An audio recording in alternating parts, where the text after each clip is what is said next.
and look at the war in Ukraine. Russian President Vladimir Putin last week signaled his willingness to engage in talks with President-elect Trump.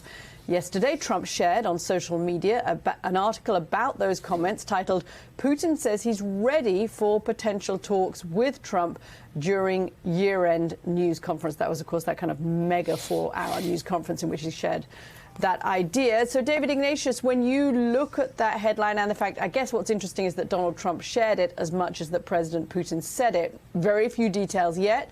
What's your initial reaction?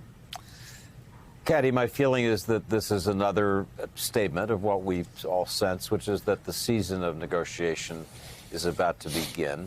Yeah. President Trump has said through the campaign, President-elect Trump, that he intends to negotiate, can resolve this in 24 hours, he claimed at one point. But more seriously, he's already designated his special emissary for Ukraine, retired General Kellogg.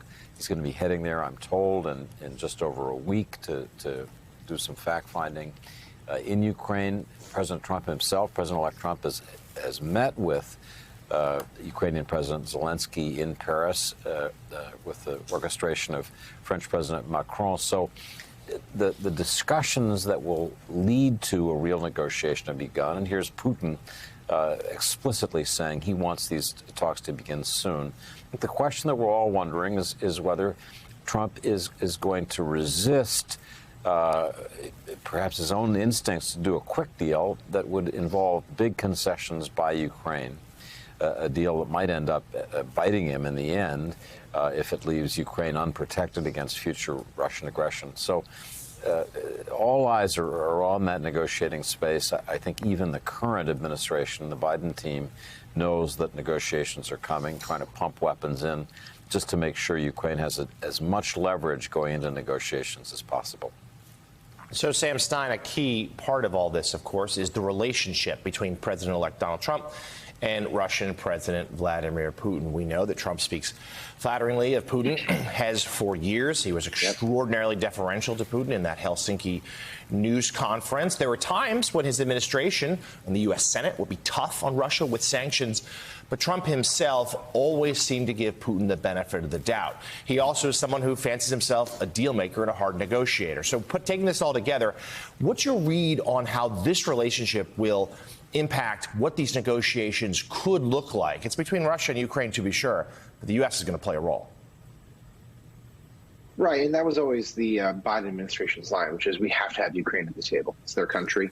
We can't have direct negotiations with Russia. Obviously, Donald Trump is different than Joe Biden. I think he'll take a different approach here. He'll have direct negotiations or direct talks, at least, with Putin. Zelensky will be included. But my sense is that they'll probably end up giving him a take-it-or-leave-it type deal. What's interesting here, and David was talking about, is just the state that Russia is in heading into this negotiations. I'm sure Putin imagined that he'd have more of an upper hand at this juncture. Surely he thought the war would be over by this juncture. But what we've seen over the last couple of weeks is really a staggering setbacks for Russia across the world. Obviously, what's happening in Syria, Iran. Their economic situation, if you read any of the headlines out of Russia, is fairly abysmal. All that said, it's not a great hand that Putin has to play. And then, of course, as David said, the outgoing Biden administration pumping weapons into Ukraine and also weighing the possibility of additional energy sanctions to weaken Russia even further. Trump could undo all this, of course, but that would be a fairly politically precarious step to take right out of the gate. And so, yeah, I'm curious what he says directly with Putin. But if history is any guide, you imagine that he's going to give Putin the benefit of the doubt, try to get a deal done because he is on record saying he can get it done so quickly, and then hand it to Zelensky and say, take it or leave it. Yeah, certainly there's an appetite from much of his base to end this conflict, but handing Russia a victory might be a different matter. That's not